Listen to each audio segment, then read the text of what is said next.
Ela eternizou seu nome no mundo das artes e foi uma das pessoas que mais fez com que a arte contemporânea mineira ultrapassasse fronteiras. Sempre alegre, é uma artista completa, podendo ser considerada como um dos ícones das artes brasileiras. O programa Retratos de hoje recebe a artista plástica Yara Tupinambá.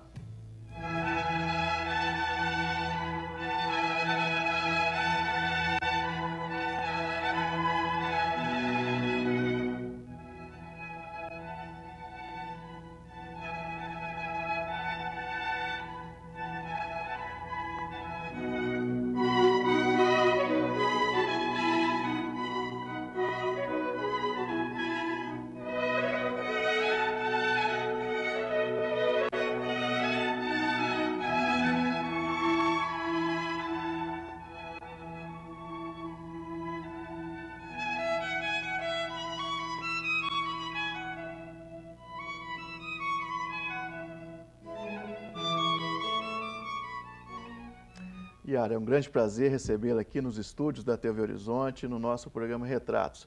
Primeiramente, uma curiosidade, você tem 57 anos de carreira, obras expostas em todo o mundo, mas nunca abandonou as raízes de Minas. Sempre está aqui, não saiu de Minas para ganhar o mundo, apesar de suas obras estarem em vários países. Por que dessa paixão por Minas? Bom, antes de tudo, meu muito obrigado por estar aqui com vocês e com seus ouvintes. Todo artista procura traçar, quando ele tem uma consciência filosófica do mundo, um caminho, um roteiro para o seu trabalho. E eu sempre procurei fazer aquilo que Tolstói já dizia: se quer ser universal, parta da tua pequena aldeia. Então, a minha pequena aldeia é Minas, que é rica em cultura, em movimentos políticos e sociais. Então, eu foquei a minha obra em torno desse estado, primeiro pela própria vivência aqui e depois pela riqueza cultural que nós temos. Então, minha obra gira praticamente em torno de Minas. É claro que alguns momentos que eu passo em outros países, eu trabalho sobre outros países. Por exemplo, vocês passaram aí, no início, um dos quadros sobre um trabalho que foi feito em Londres, que eu fiquei uma temporada em Londres. Então, eu trabalhei sobre o friso do Partenon, que hoje fica no British Museum. Então, toda uma série sobre o drama do homem, a luta pela liberdade e a conquista dos mais fortes. São histórias universais, São né? histórias universais.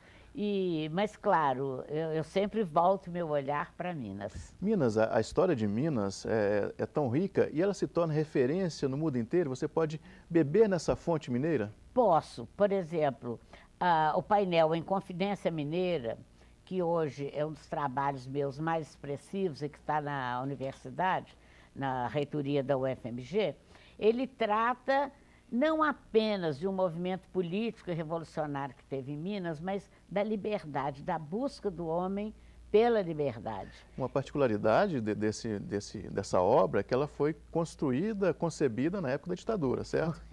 E teve um fato relevante que o reitor, na época, que era o professor Gerson Bozon, me pediu para colocar uma frase dele. Eu falei, me aprovou tudo. Eu falei, ô professor, eu não sou boa letrista.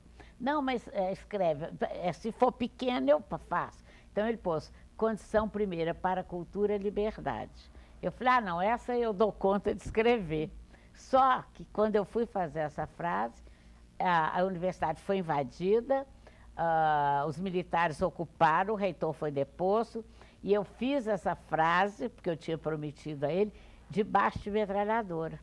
A parte de baixo, eu lá em cima, escrevendo, tremendo, feito vara verde, porque eu falei, bom, eu vou sair daqui presa. Mas meu pai falou, se você prometeu, você vai escrever.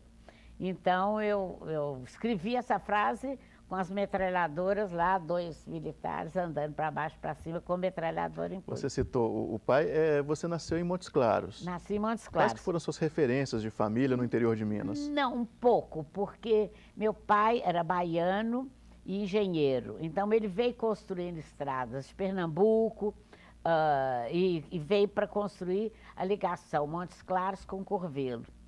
Então, ele conheceu minha mãe e se casaram.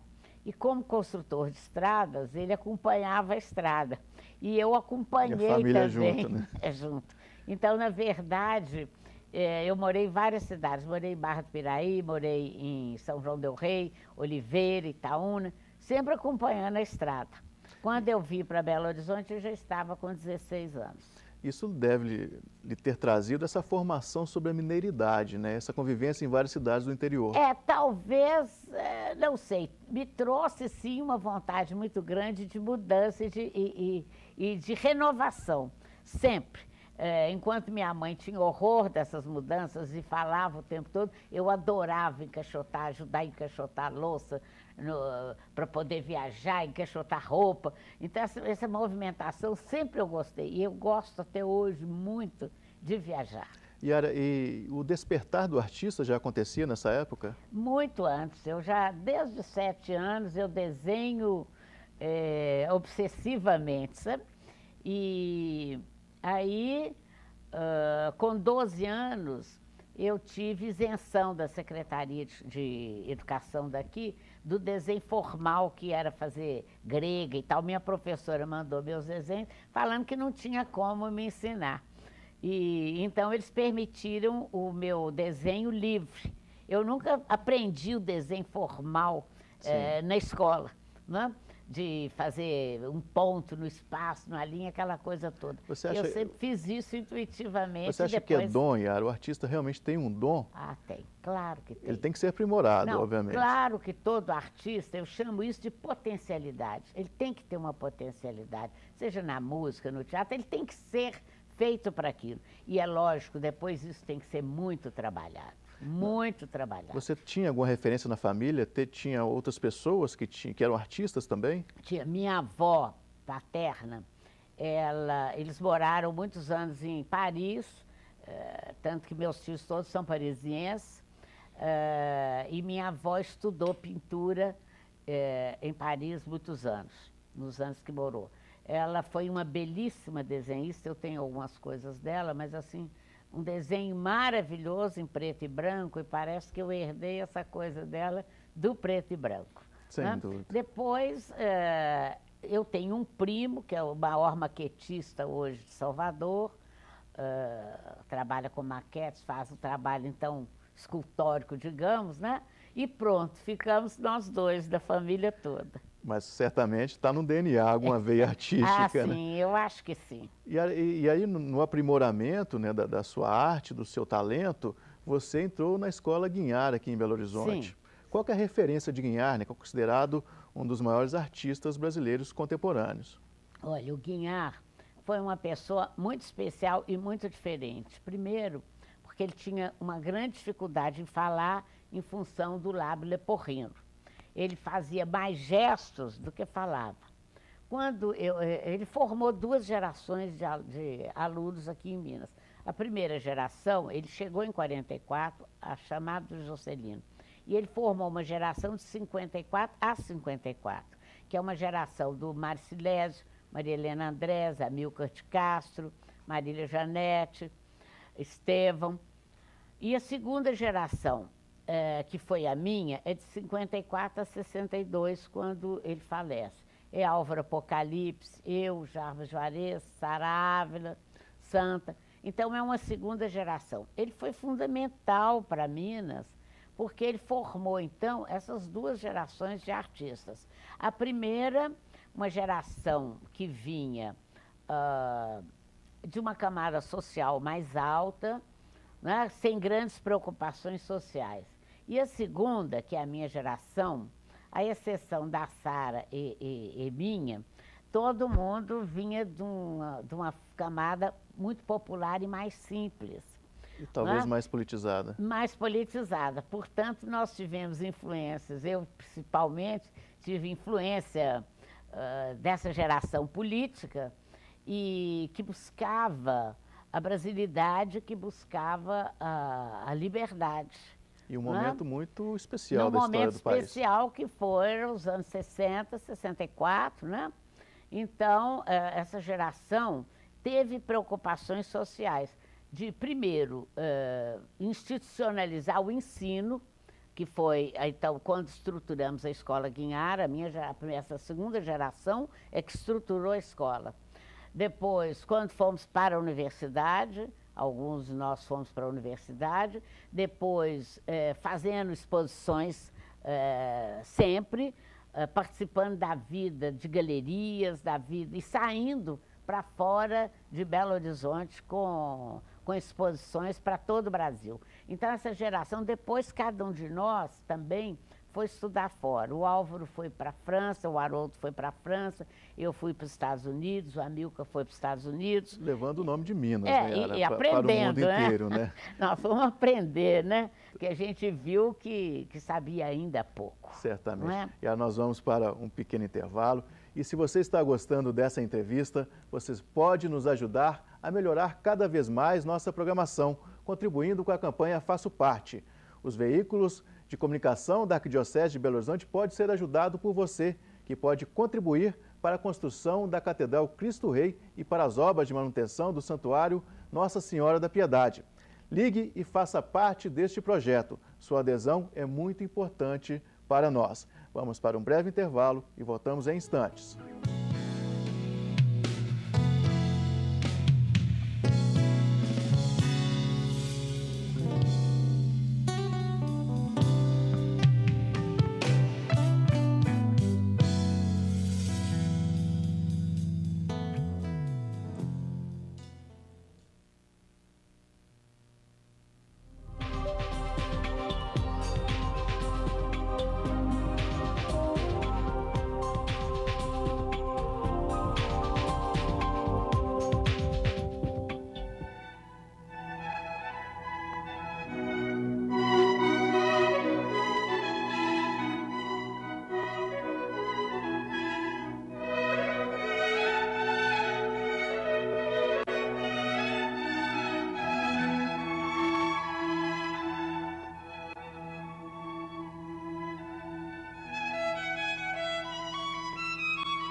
Estamos de volta com mais um bloco do programa Retratos e hoje conversando com a artista plástica Yara Tupinambá.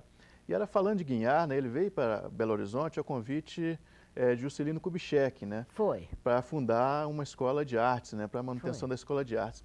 Juscelino, com todo o espírito dele, empreendedor, progressista, preocupado com o desenvolvimento econômico do país, do nosso estado, ele teve essa sensibilidade, essa preocupação com as artes também.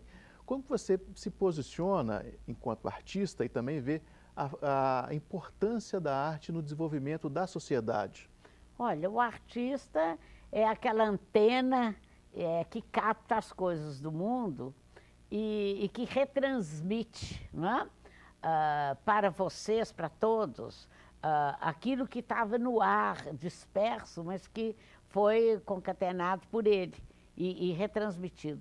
Você vê o seguinte, todo o movimento político brasileiro dos anos 30 foi de busca da valorização do camponês, do homem do campo, foi captado por Portinari, que trabalha com toda a série, exaltando o trabalhador brasileiro na série de murais. Como, por exemplo, o café, a borracha, a siderurgia, a pesca. Então, ele, naquele momento em que o trabalhador não valia nada, o Portinari vem e quase que corresponde depois à política getuliana, e ele valoriza o homem de campo. Ele antecipou, né? Ele antecipou. E funciona como eco, né? Levantando a voz de quem não tem a voz política, né? Exatamente. E nós vimos no início do bloco, com o VT, suas obras em Londres. Conta pra gente como é que foi esse período na Europa. Olha, eu fui expor em Londres a pedido do reitor da universidade e ali fiquei um tempo. E nesse período eu sempre tive muita paixão pela arte grega. Eu estudei muito o friso do Partenon, que é a história da luta do homem pela liberdade e uma luta pelo poder, né? E que estava no friso do Partenon e que hoje está no British Museum. Os ingleses, quando tiveram na Grécia, no século XIX, eles conseguiram resgatar todo esse trabalho e levaram para Londres, né? Então, é história que, na verdade, eu repito com Inconfidência Mineira. É história pela liberdade e é história de poder. Né? Que é uma busca incessante inerente ao ser humano. Que é uma coisa que nós estamos vendo hoje na Líbia, na Síria, no Egito, né? Toda essa luta pela liberdade e o poder se opondo a tudo isso. Né? Você fala com muita propriedade, né, da história, né, do que está por trás da arte representada, materializada aí.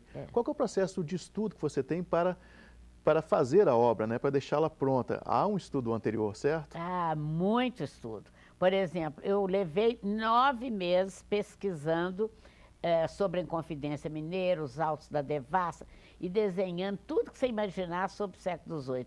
Roupa, armas, mobiliário, cenários, para poder fazer o trabalho da Inconfidência. Depois, nada disso foi usado. Eu só desenhei, depois eu cheguei à conclusão que eu ia fazer não uma história local de Minas, mas uma história universal. E então as pessoas são quase figuras recortadas em preto, quase como se fosse um balé, com alguma referência, ora numa capa, ora num instrumento, ora numa cabeleira, mas, na verdade, ele é um mural todo gráfico, em que os personagens representam mais ideias do que aquela realidade do século XVIII. Mas para chegar nesse momento, 9 meses. O estudo não foi em vão, obviamente. Não. E certamente talvez seja um lado que poucas pessoas enxergam no artista, né? Que ele tem essa preparação tão grande. Foi uma gestação, né? 9 meses. É muito grande. Eu fiz o ano passado o mural para a Câmara Municipal sobre a história de Belo Horizonte. Então, pesquisar desde João Leite Ortiz, que não se tinha uma imagem, até o que foi feito, como que se vestia na época, como que o escravo vestia na época, o que foi feito, a construção de Belo Horizonte, a comissão construtora só tinha um retratinho pequeno no Museu Abílio Barreto. E passa a ser uma grande responsabilidade, Yara, porque a partir do momento que você concebe a obra, ela passa a ser a referência mais próxima. Claro, né? Então eu fiz daquela fotografiazinha que eu trabalhei com lentes e tudo, eu reconstituí todos os personagens. Então, isso adquiriu uma dimensão de 2,5 metros por 2 metros de largura. E como que é trabalhar mural, né? Essa grandiosidade do mural? Dá muito trabalho? É um trabalho muito operário. Você tem que ter muita saúde e muita força, porque o esfregar, assim, o pincel é absolutamente cansativo. Sim. Entendeu? Eu não sei até hoje como é que eu não tenho ler, viu? Porque eu sou ambidestra, então eu sou, na verdade, canhota. Mas como eu apanhei muito quando menina para aprender a usar a mão direita, na época, porque era considerado um defeito horroroso, eu aprendi a usar as 2 mãos. Então, quando eu canso aqui, eu vou com a outra. E como é que você definiria seu estilo? Olha, eu diria que eu tenho dois caminhos, digamos assim. Se eu faço um mural histórico, eu tenho que ser uma documentarista. Eu não posso fugir de uma realidade, não é? Eu não posso fugir de uma roupa de época, eu não posso fugir do casario da época, eu não posso fugir da cara dos personagens que construíram Belo Horizonte. Você cria a partir de uma referência. Eu crio a partir de uma referência, mas eu crio um universo onírico e atemporal, onde eu insiro essas cenas e as pessoas. Porque fazer um trabalho de grande dimensão é você fazer uma história em quadrinhos. Então, eu tenho que unir uma cena urbana com figuras. Eu tenho que usar figuras e unir com uma cena de selva, por exemplo. E o mural tem que estar contextualizado também na paisagem urbana, né? Isso, então, tudo tem que ser uma costura. E eu faço, então, esse tempo, esse espaço temporal, e em que eu posso dar, aí sim, nesse espaço, um certo clima onírico. Na verdade, essa documentação, por exemplo, eu, no momento, trabalho sobre reservas ecológicas de Minas. Eu vou, fico com o pessoal do IBAMA ou do IEF, fico no acampamento, entro com eles no mato, documento, desenho, fotografo, trabalho, e depois é que eu venho trabalhar dentro da minha casa. É absolutamente documental. Eu não posso pôr uma árvore de floresta no cerrado da Serra de Cipó, por exemplo, que é uma dos sistemas que eu focalizei. Eu já estive na floresta do Vale do Rio Doce, nas reservas e nos campos rupestres da Serra de Cipó, e tive na mata do Tripuí.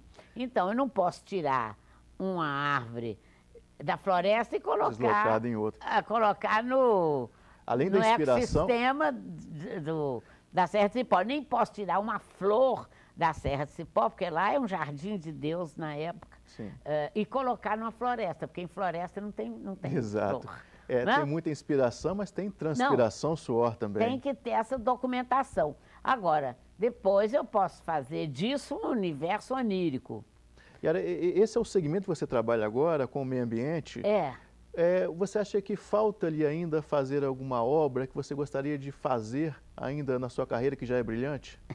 Olha, eu estou sonhando ir para Ibitipoca agora, que é outro ecossistema.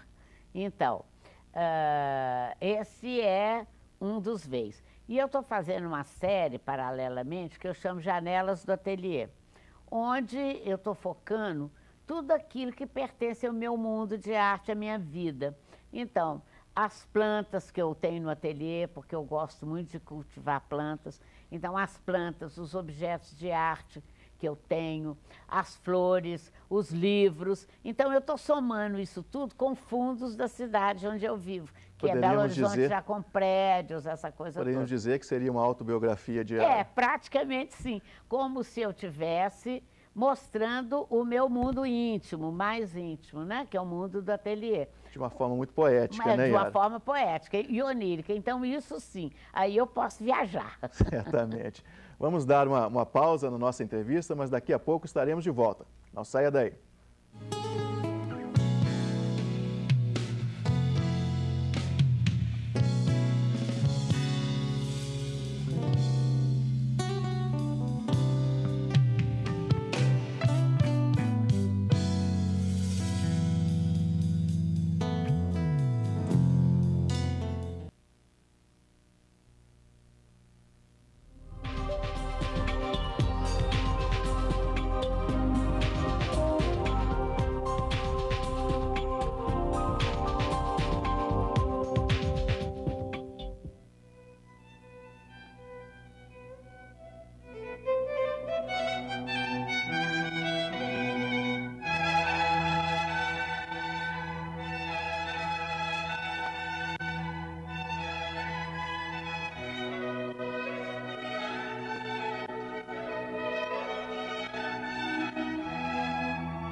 Voltamos com o último bloco do programa Retratos. E hoje recebendo nos estúdios da TV Horizonte, a artista Yara Tupinambá. Yara, nós vimos nesse último VT você conversando com crianças, né? Pablo Picasso dizia que as crianças nascem artistas. A dificuldade é que elas continuem artistas. Como é que você faz esse trabalho com crianças e como é que você enxerga esse despertar? Você acha que ele é feito de maneira significativa? Não, eu sempre aceito convites, quando posso, né? Porque senão toda a escola me convida para ir falar com crianças. Quando tem alguma exposição minha, muitos colégios me convidam. Agora mesmo ontem um advogado meu amigo falou, levei para a professora que estava trabalhando sobre Sabará, seu livro sobre Sabará, e ela pediu, pelo amor de Deus, para você ir conversar com os meninos sobre os desenhos, sobre o que você viu e tal. Então, eu vou, entende? Quando tem uma coisa assim, um convite assim, eu vou. Em Contagem, por exemplo, eu tive com crianças durante uma exposição minha, fiz várias visitas guiadas. Você citou o livro sobre Sabará, você lançou recentemente um livro, Caminhos de Minas, e está preparando um livro para ser lançado há pouco. Em outubro, se Deus quiser, nós vamos ter um livro novo na praça, que vai chamar A Mesa, que é o nome de um poema do Drummond, sobre o qual eu trabalhei arduamente, porque são memórias da vida dele, e tivemos juntos muitas vezes para conversar sobre o assunto, ele acompanhou o trabalho, e todos os personagens são retratos reais. Você teve uma ligação próxima com o Drummond? Tive, fui muito amigo meu, e me escrevia muito, eu escrevia muito para ele, e então esse é uma autobiografia do Drummond sobre sua vida familiar. É um poema grande, chamado A Mesa, um poema de perdas. E eu trabalhei sobre isso com os retratos da família mesmo. Então, o retrato, quando o pai aparece, é o retrato do pai, quando a mãe aparece, é a mãe mesmo, os irmãos, ele infância, ele adolescente, ele com 30 e poucos anos no ministério. Então, isso tudo é feito através de longas conversas e de um trabalho também em que eu penetrei muito no mundo drummondiano para chegar a isso. Eu vou ler o trecho final do poema e que você refletisse sobre isso em função da sua obra. Sei. Estais acima de nós, acima deste jantar, para o qual vos convocamos, por muito, enfim, vos querermos e amando, nos iludirmos junto à mesa vazia. Vazia. O poema é um poema de perdas, em que é impossível reunir os amigos, os irmãos, porque cada um tinha um problema maior do que o outro. E esse jantar era impossível. E eu aproveito dessa sigla para dizer das perdas de Minas. A primeira perda, que começa com o pai, né? Oi, pai, que grande festa hoje te faria a gente. E os teus filhos que não bebem e o que gosta de beber. Então, o primeiro problema já aparece ali logo no começo do poema. E então eu faço o pai na mesa, solene, com uma grande leitoa na frente, como eram os jantares mineiros, e Itabira atrás. Hoje, nós não temos mais leitoa, nós hoje compramos tender americano e americanizamos nossa comida, né? Bebemos Coca-Cola em vez do bom vinho tinto. Certamente. Então, todas essas coisas vêm se sucedendo. Sim, sobre essa questão relatada no poema, tão significativa, queria que você nos dissesse qual que foi a sua maior desilusão ou decepção na sua carreira, que, repito, ela é brilhante, mas certamente ela teve alguns altos e baixos. E qual que foi a sua maior alegria enquanto artista? Olha, na verdade, é difícil falar isso. A desilusão eu sinto agora, ainda, é com a falta de uma política cultural que efetivamente faça dos artistas, seja uma ponte entre o artista e as pessoas, a vida, né? Minas Gerais não tem um museu específico de arte mineira. Isso eu acho um absurdo. Tem um museu mineiro específico sobre o século XVIII com a coleção Geraldo Barreiras. Isso é uma coisa, mas não cabe nesse museu a produção das gerações que advêm com Guiar. E depois, nós somos 5 gerações hoje já de artistas que não têm espaço nessa cidade por falta de uma política cultural.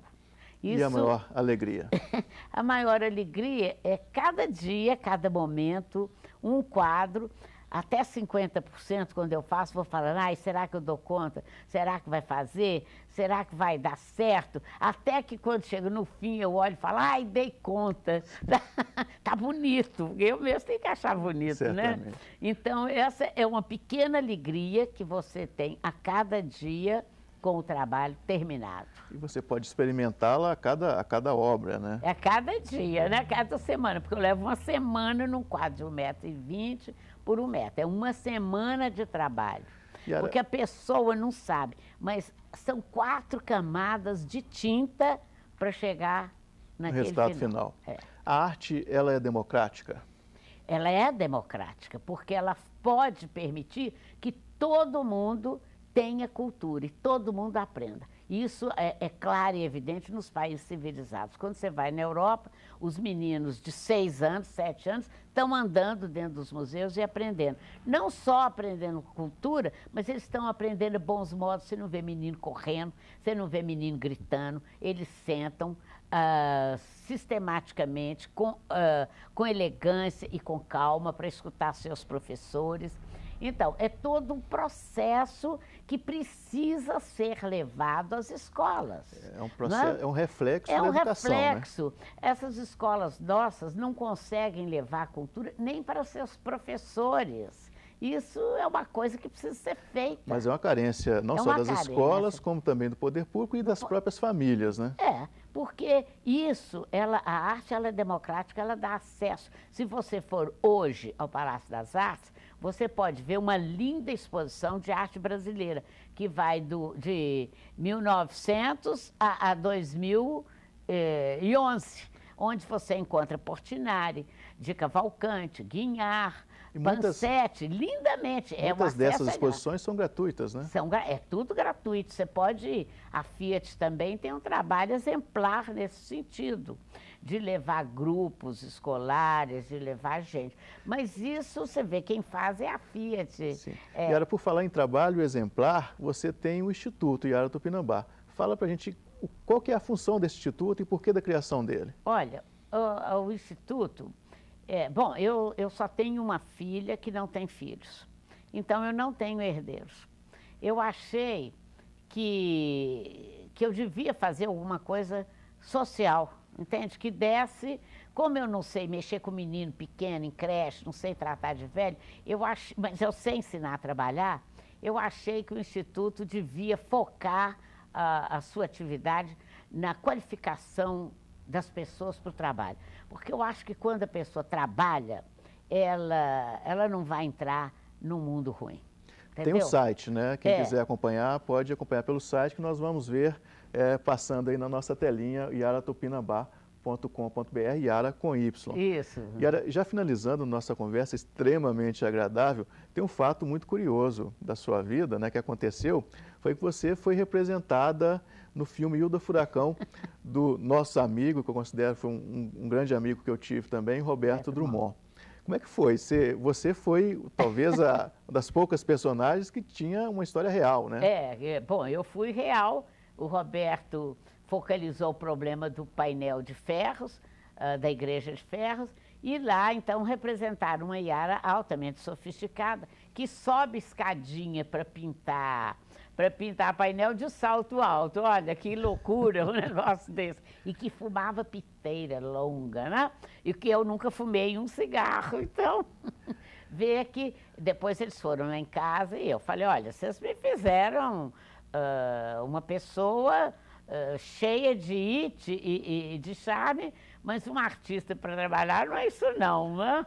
Não tem nada disso. Eu tenho que trabalhar de tênis, macacão, ou calças folgadíssimas para levantar, sentar e subir escada, não tem nada a ver com o que vocês fizeram, mas enfim, me considero uma intelectual.